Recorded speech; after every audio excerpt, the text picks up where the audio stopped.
Baik, selamat pagi. Assalamualaikum warahmatullahi wabarakatuh. Selamat ketemu adik-adikku dalam kesempatan pagi ini. Alhamdulillah kesempatan pagi ini pihak sekolahan mempercayai kita dari pihak Koramil untuk melaksanakan kegiatan pengenalan lingkup sekolah. Sebetulnya pagi hari ini yang harus hadir di sini adalah Bapak Komandan Koramil. Akan tetapi karena beliaunya ada kepentingan yang tidak bisa ditinggalkan sehingga beliau mengutus saya untuk hadir di sini. Untuk itu dalam kesempatan pagi hari ini kita akan membahas suatu materi yaitu materi bela negara. Di mana kita sebagai generasi muda saat ini kita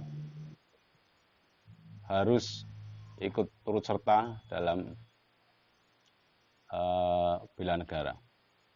Yang mau kita sampaikan, yang pertama adalah landasan hukum. Landasan hukum yang pertama adalah Undang-Undang Dasar 1945 pasal 27 ayat 3 amandemen 2, yaitu setiap warga negara berhak dan wajib ikut serta dalam upaya pembelaan negara. Kemudian pasal 30 ayat 1, tiap-tiap warga negara berhak dan wajib ikut serta dalam usaha pertahanan keamanan negara. Dilanjutkan dengan ayat 2 yaitu usaha pertahanan keamanan negara dilaksanakan melalui sistem HAMKAM merata oleh TNI dan Polri sebagai kekuatan utama dan rakyat sebagai kekuatan pendukung. Nah, di sini adik-adikku sebagai generasi muda tentunya harus ikut andil dalam kegiatan pertahanan ini. Kemudian Undang-Undang Republik Indonesia Nomor 3 Tahun 2002 tentang Pertahanan Negara. Bab 1 Ketentuan Umum. Pasal 1, pertahanan negara adalah segala usaha untuk mempertahankan kedaulatan negara, keutuhan wilayah NKRI, dan keselamatan segenap bangsa dari ancaman dan gangguan terhadap keutuhan bangsa dan negara. Kemudian sistem pertahanan negara. Apa yang dimaksud dengan sistem pertahanan negara? Kita akan sampaikan. Sistem pertahanan negara adalah sistem pertahanan yang bersifat semesta, yang melibatkan seluruh warga negara, wilayah, dan sumber daya negara lainnya serta dipersiapkan secara dini oleh pemerintah dan diselenggarakan secara total, terpadu, terarah, dan berlanjut untuk menegakkan kedaulatan negara, keutuhan wilayah, dan keselamatan segenap bangsa dari segala ancaman. Kemudian kita akan sampaikan apa komponen-komponen utama itu. Komponen utama adalah TNI. TNI yang siap digunakan untuk melaksanakan tugas pertahanan. Itu komponen utama adalah TNI. Kemudian komponen cadangan. Komponen cadangan adalah segala sumber daya negara yang telah disiapkan untuk dikerahkan melalui mobilisasi guna memperbesar dan memperkuat kekuatan dan kemampuan komponen utama. Kemudian di balik itu ada komponen pendukung. Apa yang dimaksud komponen pendukung? Komponen pendukung adalah segala sumber daya negara yang dapat digunakan untuk meningkatkan kekuatan, kemampuan, komponen utama, dan komponen cadangan. Jadi ketiga komponen ini saling berkaitan, baik itu komponen utama, komponen cadangan, dan komponen pendukung. Kemudian sumber daya negara adalah SDM, sumber daya manusia, sumber daya alam, dan sumber daya yang lain. Kemudian pasal berikutnya adalah pasal 9. Setiap warga negara berhak dan wajib ikut serta dalam upaya bela negara yang diwujudkan dalam penyelenggaraan pertahanan negara. Kemudian keikutsertaan warga negara dalam upaya bela negara sebagaimana dimaksud dalam ayat 1 tadi diselenggarakan melalui ini yang paling utama, pendidikan kewarganegaraan, pelatihan dasar militer secara wajib. Tetapi kalau kita di Indonesia ini untuk militernya belum secara wajib, masih militer sukarela. Kemudian pengabdian sebagai prajurit TNI secara sukarela atau wajib. Yang berikutnya adalah pengabdian sesuai dengan profesi.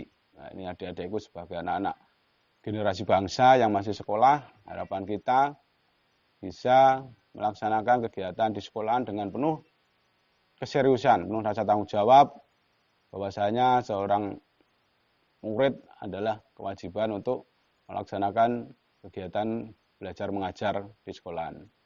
Laksanakan itu dengan penuh tanggung jawab, walaupun dalam kondisi saat ini kita sedang dilanda COVID-19, tidak menutup kemauan dan keinginan kita untuk belajar. Laksanakan belajar di rumah, laksanakan ketentuan-ketentuan yang ada, bukan berarti karena kejadian ini, terus kita di rumah tidak melaksanakan pembelajaran. Camkan itu kemudian diingat-ingat di rumah, karena dengan kondisi seperti ini digunakan betul untuk belajar. Bukan semata-mata karena kita libur, justru digunakan untuk main. Kemudian pasal 9. Ketentuan mengenai pendidikan kewarganegaraan, pelatihan dasar kemiliteran secara wajib dan pengabdian sesuai dengan profesi yang diatur dengan undang-undang. Kondisi saat ini yang perlu kita ketahui adalah degradasi. Degradasi, apa saja itu degradasi? Degradasi kepribadian, budaya, ucapan, jati diri, sikap, dan tindakan. Nah, di sini kita bisa mawas diri. Apakah seperti apa kepribadian kita?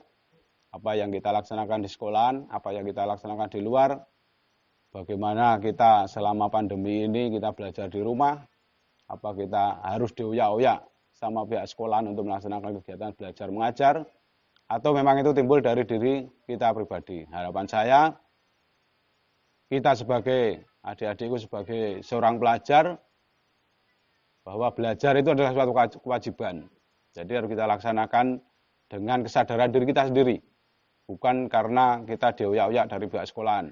Dan gunakan waktu semaksimal mungkin untuk melaksanakan kegiatan belajar mengajar.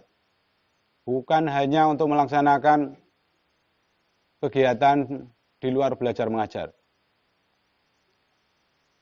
Laksanakan itu dengan penuh rasa tanggung jawab. Jangan untuk karena orang lain kita melaksanakan belajar mengajar. Tapi karena kesadaran diri bahwa kita memang seorang pelajar, kita harus melaksanakan kegiatan itu untuk masa depan kita, bukan untuk siapa-siapa. Untuk kita, masa depan kita sendiri. Kalau kita tidak belajar, kita bisa tengok dari keberadaan masyarakat di sekitar kita seperti apa. Dengan kita mengadakan kondisi, dengan kita berupaya belajar, karena memang belajar itu betul-betul untuk diri kita. Kemudian saya lanjutkan, indikasi-indikasinya. Indikasi mulai melupakan sejarah perjuangan bangsa. Kemudian upaya memutarbalikkan fakta, tata krama hilang, banyaknya pelanggaran, banyaknya tindakan anarkis, masuknya budaya asing tanpa selektif, kepentingan kelompok atau individu yang menonjol, kemudian menuntut hak, abaikan kewajiban, krisis kedaulatan, Pancasila tidak lagi disinggung. Nah, ini kan kita bahas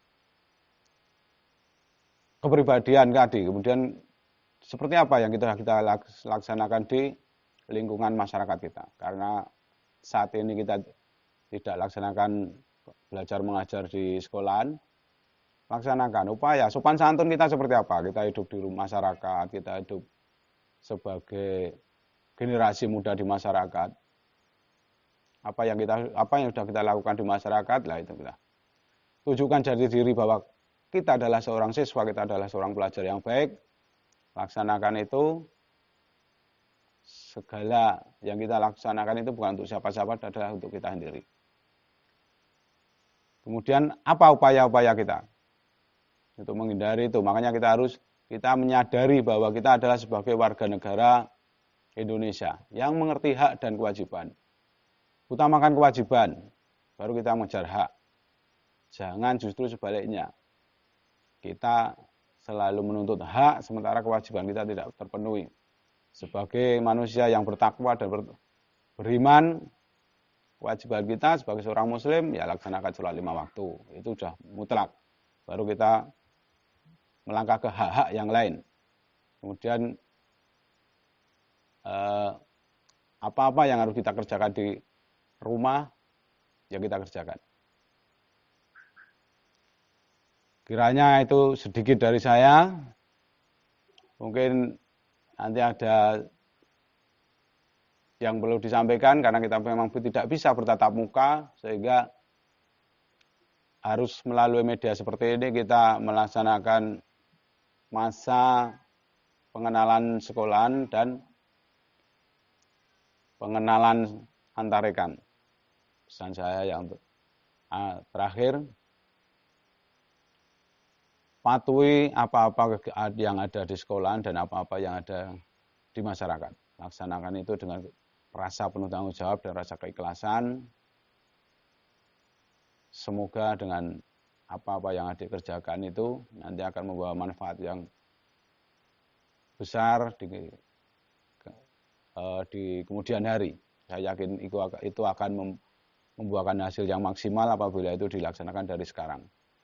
Salam saya untuk Bapak Ibu yang di rumah, kemudian tolong untuk Bapak Ibu wali murid dampingi anak-anaknya untuk melaksanakan kegiatan belajar mengajar, karena dalam kondisi seperti ini tentunya pihak sekolah tidak bisa maksimal untuk melaksanakan pengawasan, sehingga Bapak Ibu lah yang paling utama, karena memang pengawasan saat ini adalah kegiatannya selalu di rumah, sehingga apa-apa yang dikerjakan oleh siswa-siswa yang baru ini utamanya ya Bapak Ibu yang mengetahui, sehingga tolong melaksanakan kegiatan belajar mengajar ini dengan penuh rasa tanggung jawab dalam kondisi seperti itu. Ini aja yang bisa saya sampaikan, tentunya banyak kekurangan dan banyak kekhilafan dari apa yang saya sampaikan. Saya akhiri, yang paling akhir, sekali lagi saya mohon maaf, ini aja yang bisa saya sampaikan. Bila taufiq wal hidayah, wassalamualaikum warahmatullahi wabarakatuh. Salam pemuda.